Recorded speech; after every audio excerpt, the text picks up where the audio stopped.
around for this. It's really interesting. About to find out. Hey, everybody. We are back. Winter NAMM, Brad Talinsky for Guitar World Magazine. And we have Jeff here from Boss. I don't know, there's sort of a theme running through this NAMM show of actually genuinely creative, not weird stuff, but really useful new ideas. And you almost think like, how can anybody create something new for the guitar or amplifier? Well, leave it to the people at Boss who have given us so many great things over the years to come up with a genuinely useful and innovative new product. So, Jeff, tell us a little bit about this guy. First, what's the name of it? It's the Waza Tube Amp Expander. The Waza Tube Amp Expander. And a lot of it, what it is said in the name. It expands all the capabilities and features of your amplifier. It's a little bit of a Swiss Army knife, so it takes a little bit of digesting because there's several things going on here. But I can break it down for you if you don't mind. You have to break it down. It's only guitar players. It's only guitar players. Well, first off, you and I were talking about tube amps earlier and how great, awesome tube amps are, especially if you clip the power amp section. As we know, all those great amplifiers that we've loved for years, those classic amps, those classic recordings, it was all about having the power amp clip because they didn't even have master volumes on most of those amplifiers. Yes. Nowadays, we put master volumes on which stops that last tube from clipping. And always remember, the last tube is the first tube to clip because each tube adds gain, so it hits the last one first. So one of the problems, though, is anywhere we play today, nobody wants us loud anymore. Nobody wants to hear a 100-watt amp in a club anymore. You can't even get a 100-watt. Nobody. Yeah. You can't even get a 100-watt amp on most professional large venues where everybody's using in-ear monitors. But we love how they sound. That's exactly the key to the tone. Yep. So what we've come up with here is a reactive load box. And the reactive load box, what it is it emulates what a speaker does back to the amplifier. Most of us, when we talk about an amplifier, we think of it as a speaker as just like an EQ device. I like the sound of that one because it's brighter, or darker, or more major, whatever. Yep. But in reality, the speaker becomes part of the circuit of the amplifier, and it ripples back all the way through the amp. When you first connect a speaker, like if I connect a Greenback 25's cabinet, the impedance, the inductance of it, we always think of it as like 8 ohm or 16 ohms, but it really is a really complex curve and that's fed back into the amplifier. It comes back into it. You adjust it every day. It's your presence knob. Your presence knob is being fed back into the phase inverter. It comes from the speaker. So your entire speaker is part of your sound. So there have been reactive load boxes that have been coming out over the past few years, but typically they're one reactive load. So if I have a half stack, I don't necessarily want a reactive load for a 1x12, right? Because my presence knob could be 500 hertz or 1,000 hertz off, and my transformer distortion's not doing what it was supposed to do, and I've screwed up my head. So with this, we have 16 different cabinet choices for reactive load. So, and that's really important because now my amplifier can act as if it's connected to those devices. Once I've got it there, I've got a continuously variable volume control.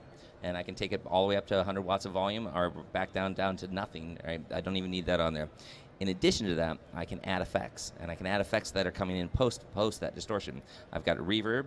I've got an effects on-off, so I can give you compression and delay. There's an optional foot switch. You can even do tap tempo from the optional foot switch and channel changing. I have an effects loop. How many of us had that classic head, taken it to a tech, had them put in an effects loop to only have the thing never sound as cool as it once did? Always sucks. I've seen a lot of good heads get ruined. I'm sure you have too. Yeah. So now I can add an effects loop to any amp in my house. Right? I can pull them all out. And when I'm running that amp, I can just set that master volume right to 10, go for it, get all that power amp distortion, all that love, get it from the right area, and I can add EQ. I can do an EQ boost on the thing. I can even, if I have an amp changer, I can do an amp switch here. Now I'm going to translate for some of the people at home. That was a lot to digest. Sorry. Who didn't get all the signs to that. Now, if I'm getting this right from you, so the classic example of this is Eddie Van Halen back in the day had his 100-watt Marshall. Yep. And he loved the sound of it completely cranked. Yep. But none of the clubs would let him in the door because the damn thing was too loud. So he created this wacky thing, the Variac, that was able to, you'd be able to boost the amp, to get all the tone out of it, but it just kept the volume Yeah, so manageable. So the earliest Eddie Van Halen stories that we've all heard are about the Brown sound, and that was more of a variac thing where he was using a variac to pull the voltage rails down. Right. And when you pull the voltage rails down, you lose volume, but you also get more distortion. Yep. That was a good classic way, but when he went to go for his first tour, if all the stuff I've read online is true, and it's not always true, but I've seen some pretty good stories about it. One of his earliest touring rigs was to take a 100-watt head, put it into a load box, Right. and now it was basically acting as a preamp. Yep. And now that it was acting as a preamp, then he put his post effects, like his post, like I think he had a Space Echo or an Echoplex after that, and some other things that came post distortion, and then ran that through various power amps. Right. This also has a power amp in it, so you are sort of doing the same thing. You're putting a reactive load, which is interactive with the amplifier, getting the voltage down, and then I have a 100-watt amp that's here. So if you've bought one of those amplifiers, because we've all been, for the past few years, buying 10 and 20-watt amplifiers to try and get that power amp tone, You can't do it. well, yeah, exactly. They sound different, but if you wanted to plug it in here, I can even bring that up to 100 watts of volume. Which Oh, is, wow. So if you have a nice champ or something like Yeah, that yeah. that you like the tone of, go ahead and dime it. But in all of it, you know, take classic amps like an AC30 Deluxe, a Bassman. I can add an effects loop to any one of them. I can add reverb to any one of them. I can add a delay and kind of compressor to any one of them.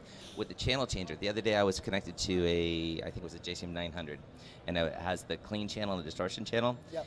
You know how difficult it is to try and get the clean channel to sound good and keep up with volume with the distortion channel? It's always a nightmare. But with this, I set the drive nice and low.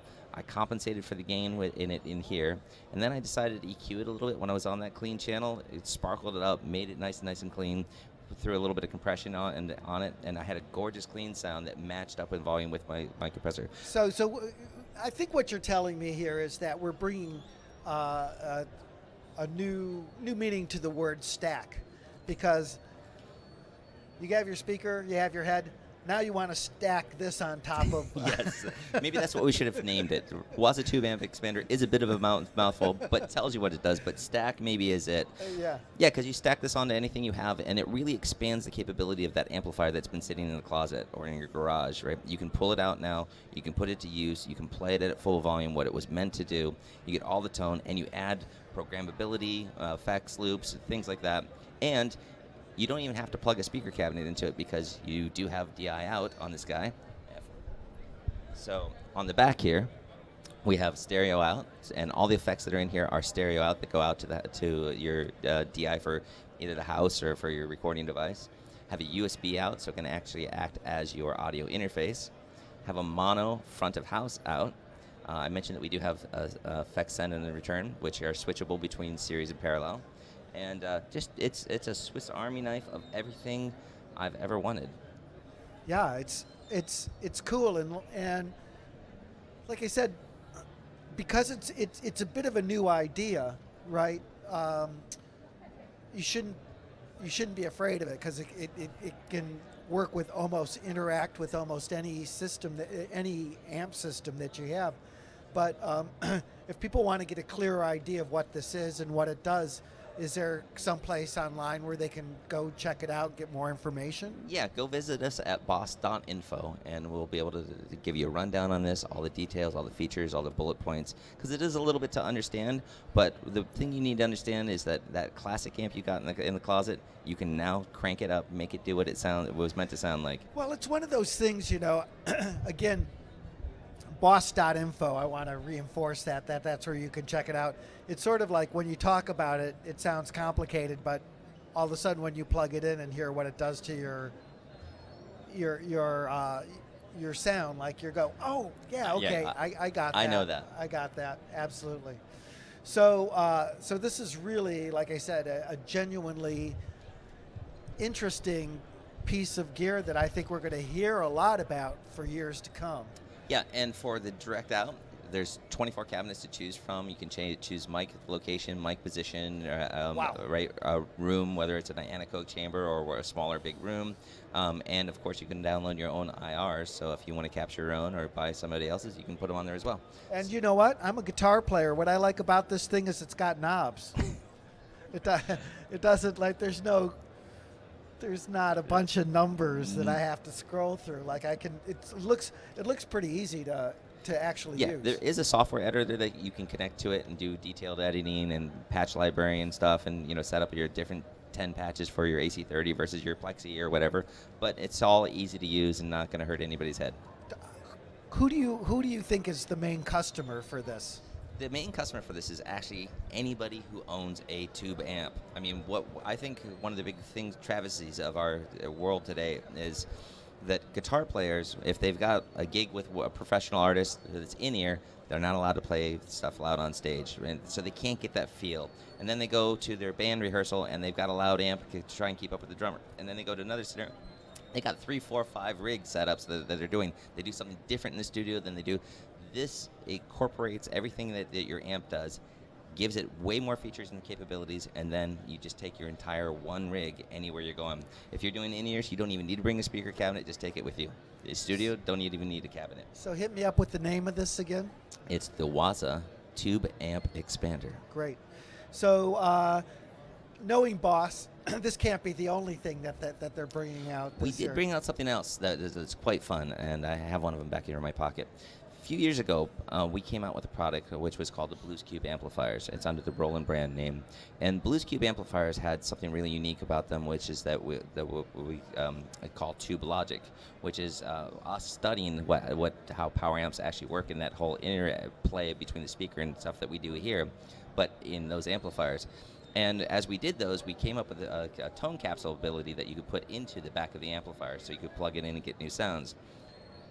To date, we've done several of them. We've done one for Robin Ford, excuse me, Oz Noy, Eric Fletcher, Kurt Fletcher, sorry, and of course Eric Johnson.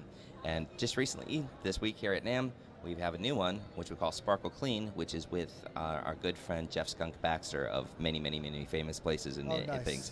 Nice. Right? And Jeff worked with us directly here for a while, trying to get this what we call Sparkle Clean, but it's like a harmonically rich Sparkle Clean. He's been using it with his guitar, where he's been using it with lap steel, which he's really big on.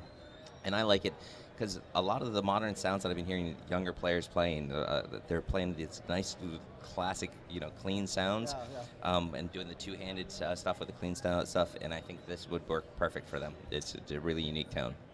Well, thanks for stopping by. You've certainly given us a lot to chew on here.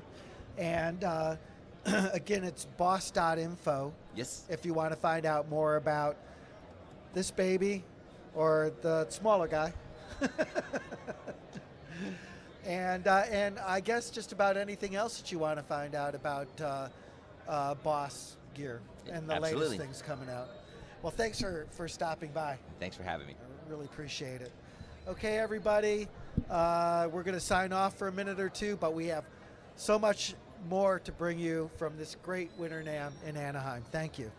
Thank you.